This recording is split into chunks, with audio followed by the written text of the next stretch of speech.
Praise the lord. దేవునికి మహిమ కలుగునుగాక. ఈ దినమున మనకు అనుగ్రహించబడినటువంటి నడిపించే జీవవాక్కును మనము చదువుదాం.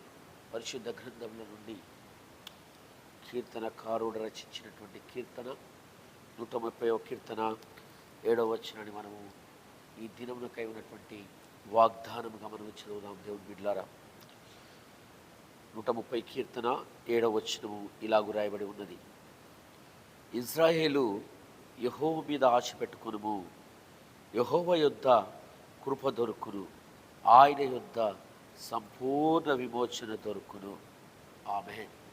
దేవుని బిడ్డలారా, ఈ మాటను మనము ధ్యానించినప్పుడు, ఈ మాటను మనము చూసినప్పుడు, ఈ మాట కీర్తనకారుడు ఎప్పుడు పలుకుతున్నాడు అని అంటే, కీర్తనకారుడు ఎప్పుడు పరిశుద్ధాత్మ ద్వారా పలుకుతున్నాడంటే, తన ప్రార్థనలో చివరిగా పలుకుతున్నటువంటి మాట. ఎలాంటి స్థితిలో ఉన్నాడో ప్రార్థన తెలియజేస్తూ ఉంది. ఆయన అగాధ స్థలంలో ఉండి మొరపెడుతున్నటువంటి సందర్భము, ప్రార్థిస్తున్నటువంటి సందర్భము, దేవుని వేడుకుంటున్నటువంటి సందర్భము.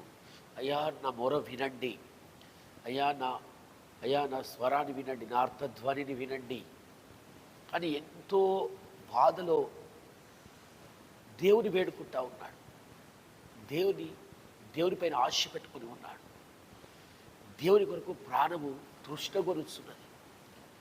దేవుని కొరకు ప్రాణము ఆశగొని ఉన్నది. దేవుని బిడ్డలారా, ఆ యెహోవా కొరకు ఆశ పెట్టుకుని ఉన్నప్పుడు, ప్రార్థిస్తున్నప్పుడు పరిశుద్ధాత్మ దేవుడు ఇజ్రాయేలు యెహోవా మీద ఆశ పెట్టుకొని మరి దేవుడు మాట్లాడుతున్నటువంటి మాటగా మనకు కనబడతా ఉంది.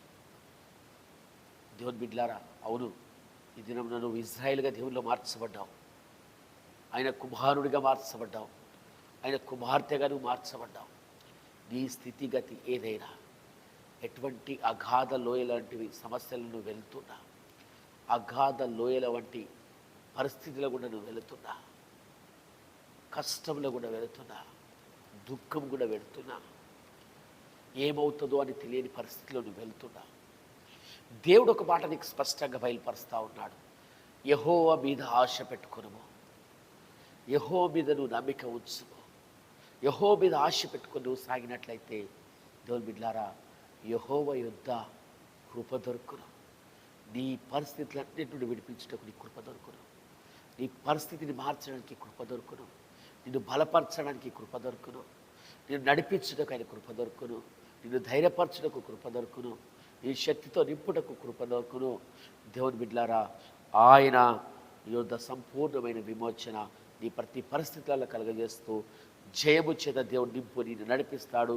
ఆ విధముగా ప్రతి విధమైనటువంటి సంపూర్ణమైన విమోచన దేవుని కలగాలని మరొక్కసారి జ్ఞాపకం చేస్తూ ఉన్న యెహోవా పైన ఆశ పెట్టుకుని కొనసాగండి.